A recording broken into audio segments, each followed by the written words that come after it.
Assalamualaikum warahmatullahi wabarakatuh. Selamat datang kembali di channel Keramat Horor. Kali ini saya akan menceritakan sebuah pengalaman dari salah seorang narasumber. Si narasumber kali ini, dia berprofesi sebagai tukang gali kubur. Namanya tukang gali kubur, pasti sangat dekat dengan pengalaman-pengalaman seram.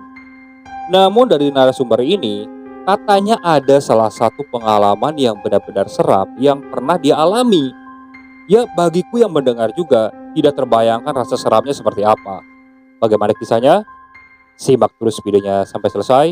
Dan seperti biasa, sebelum mulai ke ceritanya, santaikan dulu saja diri kalian. Siapkan kopi, siapkan cemilan bagi yang mendengarkan ketika sudah berbuka puasa. Bagi yang mendengarkan sebelum berbuka, tetap berpuasa. Oke? Kita mulai saja ke ceritanya. Sebut saja namaku Yanto. Untuk kebanyakan orang, profesi yang kujalani ini adalah profesi yang jarang diminati oleh banyak orang. Aku adalah seorang tukang gali kubur. Biasanya, aku bertugas di area pemakaman. Dan aku bertugas di salah satu pemakaman yang cukup tua yang berada di kota B. Kurang lebih sekitar 3 tahun lamanya, aku menjalani profesi ini. Jika ada orang yang bertanya, apakah selama itu aku banyak mengalami hal-hal aneh ataupun menyeramkan? Jawabannya tentu iya. Rasanya ini sudah menjadi resiko pekerjaanku. Mau bagaimana lagi? Dan malam ini, aku akan menceritakan satu dari banyaknya pengalaman yang pernah aku alami. Jadi, pada suatu hari, aku mendapatkan tugas untuk menggali kubur. Dan yang meninggal itu adalah seorang wanita tua yang memang meninggal karena sakit. Ditambah lagi, wanita itu tinggal sendirian. Rumahnya tak jauh dari area pemakaman. Karena sudah cukup tua dan sakit-sakitan, hingga akhirnya wanita itu tutup usia. Di kampung itu, wanita tersebut sudah tidak mempunyai sanak saudara. Jadi dia tinggal sendirian di sana. Dan saat wanita itu diketahui meninggal, itu pada waktu asar. Aku sempat datang ke sana untuk merembuhkan bagaimana mekanisme pemakaman jenazah perempuan tersebut. Awalnya aku pikir, mungkin jenazahnya akan dikebumikan esok hari. Tapi ketika berembu dengan RT di sana, ternyata jenazah si perempuan itu harus dimakamkan hari itu juga. Alasannya, karena di sana tidak ada sanak saudara. Jadi kalau dimalamkan, warga juga banyak yang tidak mau harus menunggu ini jenazah. Saat itu aku berpikir, ya logis juga alasan dari Pak RT tersebut. Aku mencari salah satu temanku yang biasa menemaniku untuk menggali kubur. Sebut saja namanya Ahmad. Aku menemui Ahmad. Bergegas saat itu aku berangkat ke area pemakaman bersama Ahmad. Kulihat jam menunjukkan pukul 5 sore. Namun naasnya ketika aku hendak menggali, tiba-tiba hujan deras turun. Otomatis kan, aku dan si Ahmad tidak bisa melanjutkan untuk menggali kubur. Karena rumah si jenazah ini tidak jauh dari area pemakaman, saat itu aku dan Ahmad memilih untuk berteduh di rumah si perempuan tersebut. Karena di sana juga banyak warga, termasuk RT di sana. Aku coba bilang tentang situasi seperti ini, dan RT di sana kekeh. Si jenazah ini harus dikebumikan malam ini juga. Biar nanti saat hujan reda baru kita melanjutkan untuk menggali kubur. Aku dan Ahmad hanya mengiyakannya. Sambil menunggu hujan reda, aku dan Ahmad sekali ngopi di sana. Hingga tak terasa, hujan reda ini pada pukul setengah 8 malam. Saat itu situasi sudah malam juga. Warga yang membantu untuk memakamkan si jenazah perempuan ini tidak banyak. Bahkan kalau aku hitung, itu bisa dihitung oleh jari. Ya paling banyak 10 orang lah. Aku kembali bilang kepada Pak RT, gimana mau dilanjut apa besok saja? Dan Pak RT di sana kekeh, lanjut saja. Aku dan Ahmad kembali pergi ke area pemakaman sambil membawa alat penerangan. Memang menggali makam pada malam hari itu bukan hal yang pertama bagiku. Tapi tetap saja ketika masuk ke area pemakaman, hawanya terasa berbeda. Ya wajar saja. namanya juga area pemakaman. Ditambah lagi, biasanya area pemakaman ini memang banyak dihuni oleh makhluk-makhluk halus. Jadi aku sudah tidak aneh lagi. Saat itu, bergegas aku dan Ahmad mulai melanjutkan untuk menggali kuburan ini. Ada sekitar setengah jalan aku menggali kubur, tiba-tiba aku mendengar ada yang memanggil namaku. Awalnya aku biarkan, namun lama-kelamaan suaranya berubah seperti suara si Ahmad. Otomatis kan, aku langsung berhenti dan menoleh ke si Ahmad. Dan saat aku menoleh, ternyata si Ahmad pun menoleh ke arahku. Dia tiba-tiba bilang, "Kang, tadi Akang memanggilku." Aku kan langsung terdiam. "Bukannya kamu yang memanggilku?" Ahmad hanya menggeleng. Di situ aku langsung ngeh. Mungkin ini adalah perbuatan makhluk halus di sana. Jadi aku memberikan isyarat untuk tetap diam dan melanjutkan pekerjaan ini. Cepat-cepat kita menggali kuburan tersebut. Hingga akhirnya pekerjaan menggali kubur pun sudah selesai. Kulihat jam menunjukkan pukul 9 kurang. Aku dan Ahmad bergegas menyusuli Pak RT di sana. Dan tak lama kemudian, jenazah pun diantarkan ke area pemakaman. Singkat cerita, pemakaman perempuan tersebut pun sudah usai. Selesai memakamkan perempuan tersebut, aku langsung pulang ke rumah. Di sana, aku tinggal sendirian. Ayah dan ibuku memang sudah tidak ada. Sedangkan kakak laki-lakiku merantau keluar kota. Rumahku ini rumah tempo dulu. Bahkan jendelanya ini masih jendela kayu tanpa kaca. Dan kamar tempat tidurku ini berada di dekat pintu utama. Jadi saat itu, setelah aku selesai mandi, aku sempat bersantai dulu di teras rumah sambil menikmati segelas kopi. Karena entah kenapa, malam itu mataku sukar untuk aku pejamkan. Hingga tak terasa jam menunjukkan pukul setengah 12 malam. Aku putuskan untuk masuk ke kamar. Di kamar, aku masih belum juga tertidur. Padahal kalau lihat kegiatanku tadi sore, badanku ini cukup lelah. Tapi mataku ini tetap segar. Aku nyalakan radio kesayanganku sambil mendengarkan siaran di sana, ya walaupun sudah tengah malam. Tidak banyak siaran yang bisa didengarkan. Namun lama-kelamaan, akhirnya aku bisa terpejam juga. Saat aku tertidur, aku bermimpi. Mimpinya ini, aku berada di teras rumah. Tak jauh dari posisi rumahku ini, aku melihat ada seseorang yang berdiri di salah satu pohon yang memang ada di halaman rumahku. Pohon itu adalah pohon belimbing. Posisiku di teras rumah, aku menatap ke sosok tersebut. Memang situasinya malam, jadi aku tidak bisa melihat dengan jelas wajah sosok tersebut. Namun di mimpi ini aku penasaran. Aku bangkit dari tempat dudukku yang di teras. Aku berjalan mendekat ke arah sosok tersebut. Saat mendekat, di situ aku kaget. Aku lihat sosok yang berdiri di dekat pohon belimbing itu adalah sosok perempuan yang tadi aku kuburkan. Bahkan kulihat sosok itu masih mengenakan kebaya hijau, bawahnya masih menggunakan samping. Namun rambutnya ini putih acak-acakan. Sorot matanya ini melihatku secara tajam. Tiba-tiba dia bilang, "Kenapa kau kuburkan aku? Kenapa? Kenapa?" Mengalami mimpi yang seburuk itu, akhirnya aku bangun. Perasaanku langsung bercampur aduk saat itu. Napasku juga ngos-ngosan. Aku masih kaget. Kulihat ke meja yang ada di samping tempat tidurku, ada segelas air minum. Memang biasanya aku menyediakan air minum di situ. Cepat-cepat aku minum air tersebut. Kulihat jam masih menunjukkan pukul setengah 2 malam.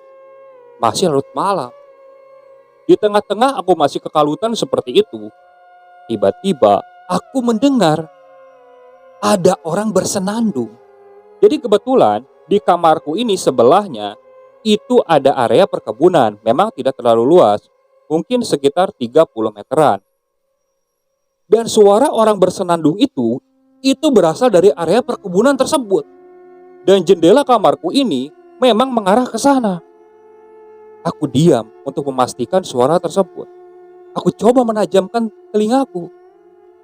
Dan saat aku mendengarkan lebih sesama, suara senandung itu seperti mendekat ke arah jendelaku. Dan tiba-tiba bulu kuduku langsung berdiri. Karena aku yakin apa yang aku dengar ini itu bukan halusinasi. Suaranya benar-benar jelas. Kalau ku dengarkan lagi, suaranya seperti suara nenek-nenek yang sedang ngawih. Kalau bahasa Sundanya seperti itu. Jadi nyanyi Sunda, tapi Sunda sudah dulu. Sambil merinding, aku masuk ke dalam selimut kan. Namun tak berapa lama kemudian, jendela kamarku ini ada yang mengetuk. Aku tetap diam di dalam selimut karena aku yakin itu bukan manusia ataupun yang akan namu ke rumahku. Kalaupun manusia, kenapa dia harus mengetuk pintu jendelaku? Kenapa nggak pintu depan? Dan suara itu terus saja berulang. Hingga akhirnya muncullah suara. Jang Yanto, buka Jang. Aku langsung merasakan ketakutan yang luar biasa. Bahkan saat mendengar suara itu, jantungku serasa mau copot. Astaga, siapa ini? Siapa yang di luar sana? Aku tidak berani untuk keluar selimut. Tak terasa, keringat mulai mengucur saat itu juga. Tapi aku tak tahu harus berbuat apa. Dan suara itu terus saja berulang. Aku terus saja diam sambil membaca doa yang aku bisa di dalam selimut. Namun tetap saja, suara itu terus saja terdengar. Bahkan kini, diselingi dengan suara tawa yang benar-benar menakutkan. Namun lama-kelamaan, samar-samar, suara itu seperti menjauh, dan akhirnya hilang. Aku masih terdiam di dalam selimut. Namun saat itu, bodohnya aku malah penasaran. Aku coba ngintip di jendelaku, karena kebetulan di jendelaku ini ada lubang kecil yang aku biasa gunakan untuk melihat keluar. Dan saat aku melihat keluar, situasi lahan itu gelap, tidak terlihat apa-apa. Entah kenapa, saat itu tanganku seperti bergerak dengan sendirinya, malah membuka jendela tersebut. Jendela terbuka, dan saat terbuka, sosok nenek-nenek itu tepat berdiri di pintu jendela itu. Aku langsung kaget sambil melongo. Wajah nenek-nenek itu terlihat pucat. Yang lebih menakutkannya, si matanya ini berwarna hitam. Aku seperti membeku menatap sosok nenek-nenek itu. Dan nenek-nenek itu seperti hendak meraih tanganku yang posisinya masih memegangi daun jendela. Dan saat itu juga kesadaranku langsung kembali. Aku langsung melompat dari kasur dan langsung berlari keluar. Di luar entah kemana tujuanku, yang penting aku menjauh dari sosok tersebut. Dan ku dengar sosok itu terus saja memanggil namaku. Jang Yanto, Jang. Aku tidak peduli. Aku tidak berani untuk nengok ke belakang. Aku benar-benar ketakutan. Parahnya lagi, situasi desaku ini benar-benar sepi. Tidak ada orang sama sekali di sana. Jadi saat itu aku putuskan untuk lari ke arah musola. Saat sudah sampai musola, bergegas aku masuk ke dalam. Aku diam di dalam musola. Aku diam sambil memejamkan mata, berharap sosok itu tidak berani masuk ke dalam sana. Dan harapanku benar saja. Sosok itu tidak mengikuti. Bahkan saat aku lihat sekeliling, sosok itu tidak ada di luar musola. Hingga akhirnya subuh pun tiba. Saat ada orang ke masjid, mereka kaget. Kenapa aku ada di sana? Saat itu aku belum menjelaskan apa yang aku alami. Aku ikut bersama mereka untuk melaksanakan sholat subuh. Selesai sholat subuh, aku kembali ke rumah. Karena tidurku semalam terganggu, akhirnya pagi hari saat aku kembali ke rumah, aku lanjutkan untuk tidur. Hingga pada tengah hari, aku mendengar pintu rumahku ini diketok seseorang. Hingga akhirnya aku terbangun, dan saat aku buka, ternyata itu Ahmad. Kupersilakan si Ahmad masuk. Namun dari wajahnya terlihat si Ahmad ini seperti mengalami ketakutan yang luar biasa. Bahkan sesekali aku lihat matanya seperti melihat ke arah sekeliling. Dan saat aku suguhkan minuman, tangannya ini terlihat masih gemetar. Aku tanya, "Kamu kenapa, Mad?" Di situ si Ahmad menceritakan bahwa tadi malam si Ahmad mengalami hal yang sama seperti yang aku alami. Namun parahnya, si Ahmad malam tadi dia sampai dielus-elus oleh sosok nenek-nenek tersebut. Si nenek itu duduk di ranjangnya. Parahnya lagi saat dia bangun, dia tidak bisa kabur kemana-mana. Jadi sampai azan subuh, si Ahmad ini terus ditemani oleh sosok nenek-nenek tersebut. Dan nenek-nenek itu bilang, katanya, selesaikan apa yang kamu kerjakan. Aku langsung menatap tajam ke arah si Ahmad. Aku menanyakan, apa yang kamu lakukan di kuburan kemarin? Si Ahmad hanya terdiam. Namun dari tatapan matanya, dia seperti menyembunyikan sesuatu. Aku coba tanya perlahan kembali, namun dia masih tidak bilang. Ya sudahlah, aku tidak mau menekan juga karena terlihat wajahnya juga masih kalut saat itu. Aku coba tenangkan saja. Aku sendiri belum menceritakan pengalaman yang aku alami tadi malam. Khawatirnya malah menambah beban dia. Ya walaupun di pikiranku sendiri setelah mendengar cerita Ahmad, aku mulai merasa ketakutan. Apalagi aku tidur sendirian di rumah. Sore harinya si Ahmad pulang. Sepulangnya si Ahmad, di situ aku mulai berpikir, bagaimana kalau nanti malam sosok nenek-nenek ini datang kembali? Aku harus punya solusi lain supaya tidak diganggu oleh nenek-nenek ini. Jadi saat itu tujuanku yaitu ke pos ronda. Aku berharap ada yang ronda. Jadi setelah azan Isya, tepatnya pukul setengah 8 malam, aku memutuskan untuk berangkat ke pos ronda. Namun parahnya malam itu, ternyata tak ada yang melaksanakan ronda malam.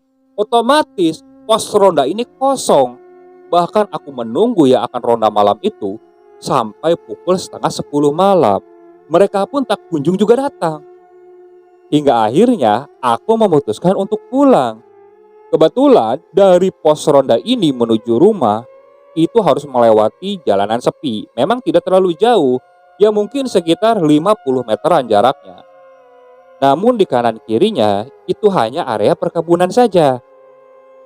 Dan saat aku pulang menuju ke rumah melewati jalan tersebut, aku mendengar ada yang memanggil namaku. Awalnya suara itu seperti suara si Ahmad.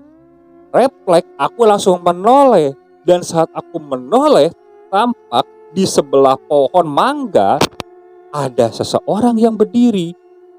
Karena penerangan di sana tidak ada, jadi aku samar menatapnya. Namun kulihat rambutnya panjang, acak-acakan. Dan saat aku melihat ke bawah, bawahnya ini menggunakan samping. Entah kenapa, aku langsung ingat sosok nenek-nenek yang kemarin malam kulihat. Tanpa pikir panjang, aku langsung berlari. Dan saat itu aku mendengar suara memanggil itu bilang seperti ini.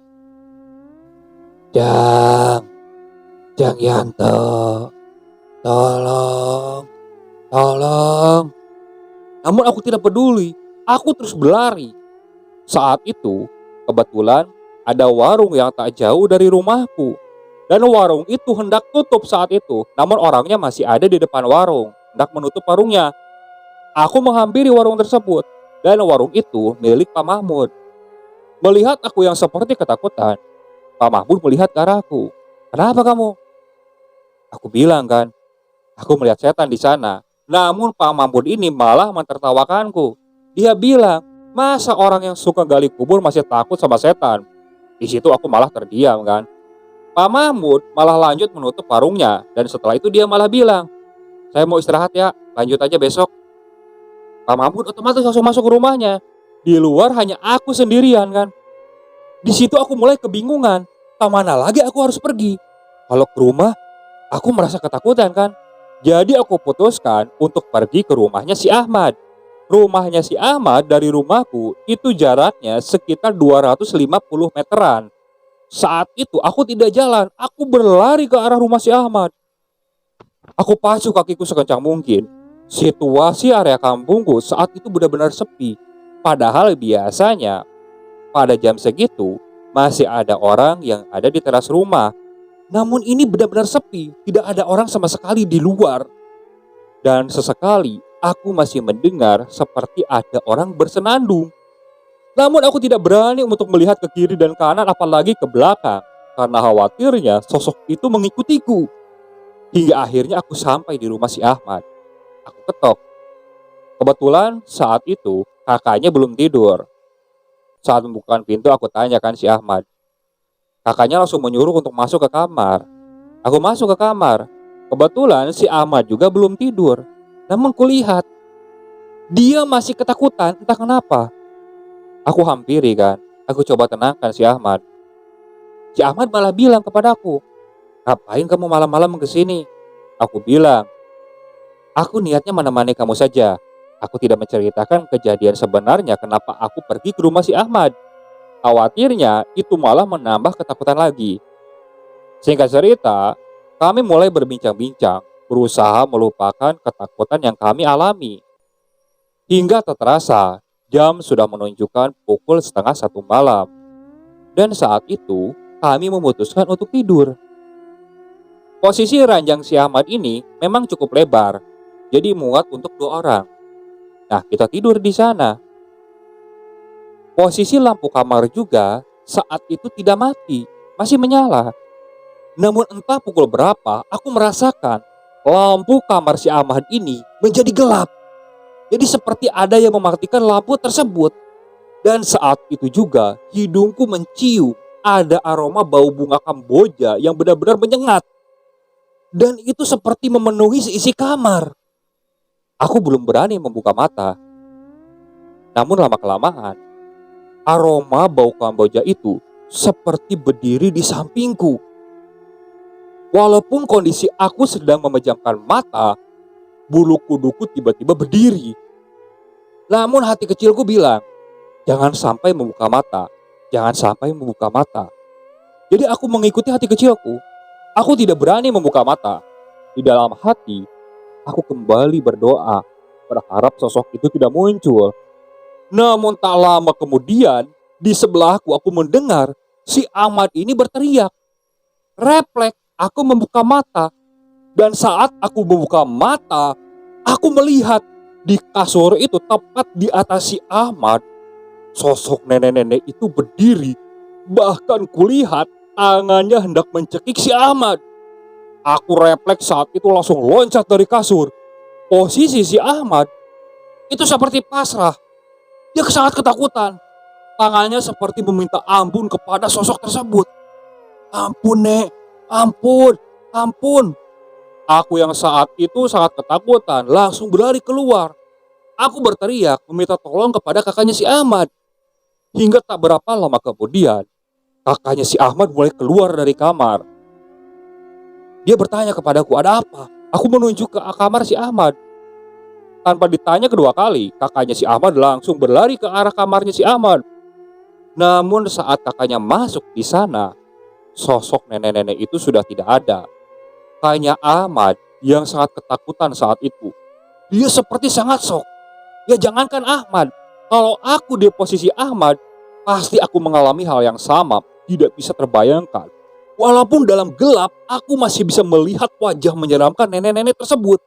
Wajahnya seperti sangat marah kepada si Ahmad. Aku sendiri sangat ketakutan, entah apa yang dilakukan bocah tersebut. Saat keadaan sudah mulai tenang, kakaknya si Ahmad coba bertanya kepada si Ahmad, kenapa dia sampai diganggu. Namun si Ahmad ini masih bungkam. Hingga akhirnya kakaknya ini kembali ke kamar. Tinggallah aku berdua bersama si Ahmad. Di situ aku kembali menekan si Ahmad. Sebenarnya apa yang dia lakukan di area pemakaman? Awalnya si Ahmad masih tidak mau bercerita. Aku terus paksa. Hingga akhirnya dengan mulut yang gemetar, dia mulai bercerita. Kalau saat pemakaman jenazah tersebut, memang di bawah hanya ada aku dan si Ahmad. Posisinya saat itu, Aku di area kaki dan si Ahmad di dekat kepalanya. Dan saat itu si Ahmad mengambil bantalan mayitnya. Aku langsung terdiam mendengar perbuatan si Ahmad tersebut. Aku tanya, buat apa kamu ambil bantalan mayit itu? Dan si Ahmad bilang, katanya itu bisa dibuat jimat. Dengan perasaan yang mulai marah, ingin rasanya aku menamparnya. Tapi aku tahan, karena melihat wajah si Ahmad ini seperti masih shock. Aku tanya, di mana bantalan mayit itu? Dia bilang bahwa dia simpan di bawah ranjang tersebut. Aku seperti menahan napas. Aku lihat ke kolong ranjang dan ternyata benar, di kolong ranjang itu ada bantalan mayat tersebut. Seumur-umur aku menjalani profesi sebagai penggali kubur, belum pernah terpikirkan untuk mengambil bantalan mayit. Dan ditambah lagi, buat apa? Tujuannya buat apa? Aku tanya kepada si Ahmad, buat apa dia ngambil seperti itu? Jadi katanya, dia mempunyai teman yang paham tentang spiritual. Jadi awalnya dia meminta jimat. Dan si temannya ini bilang, syaratnya dia harus mengambil bantalan mayit dari orang yang dia kuburkan. Ya entah buat apa sebenarnya, si Ahmad juga tidak menjelaskan. Intinya dia bilang untuk jimat. Dan saat itu aku bilang kepada si Ahmad, karena memang aku juga sudah jengah dengan teror tersebut. Selama aku menggali kubur, mungkin itu teror yang benar-benar menakutkan. Biasanya paling cuma di dalam mimpi, ataupun hanya selintas. Ini benar-benar mengganggu. Dan saat itu aku bilang supaya si Ahmad mengembalikan bantalan mayit itu juga. Si Ahmad mengangguk, tapi dia bilang kepadaku minta ditemani. Esok harinya pada pukul 8 pagi, aku dan Ahmad langsung pergi ke area pemakaman. Karena masih pagi, memang tidak banyak orang yang beraktivitas di dekat area pemakaman. Masih sepi, jadi tidak ada yang curiga ketika aku masuk ke area pemakaman. Di situ, aku mulai menggali lubang di area kuburan wanita tersebut. Dalamnya mungkin sekitar setengah meteran. Dan setelah itu, aku ambil bantalan mayat yang diambil oleh si Ahmad ini. Aku masukkan ke lubang yang kugali. Dan setelah itu aku tutup kembali. Setelah selesai, di situ aku terus menasihati si Ahmad supaya dia tidak mengulangi perbuatan itu lagi. Karena jujur saja, perbuatan dia malah melibatkan orang lain. Untungnya hanya aku dan Ahmad saja. Coba kalau sosok tersebut malah meneror warga di sana, bisa-bisa urusannya jadi berabe. Ditambah lagi, untungnya si almarhum ini tidak mempunyai sanak keluarga. Kalau sampai perbuatannya didengar oleh keluarganya, entah apa yang akan terjadi. Si Ahmad hanya menundukkan kepala. Dan setelah itu, aku langsung kembali ke rumah. Begitu juga si Ahmad. Singkat cerita, malam pun tiba. Seperti aktivitas biasanya, kali ini aku sudah mulai tenang. Pada pukul 8, aku masih berada di teras rumah sambil menikmati kopi. Di situ aku ngelamun, hingga sadar tak sadar, aku melihat ada sosok yang berdiri di dekat pohon belimbing. Awalnya aku sempat kaget, namun cepat-cepat aku menguasai perasaanku. Sosok itu, kulihat, dia seperti tersenyum ke arahku. Namun aku masih ketakutan kan. Aku masuk ke dalam. Dan saat itu juga, aku langsung tidur di dalam selimutku.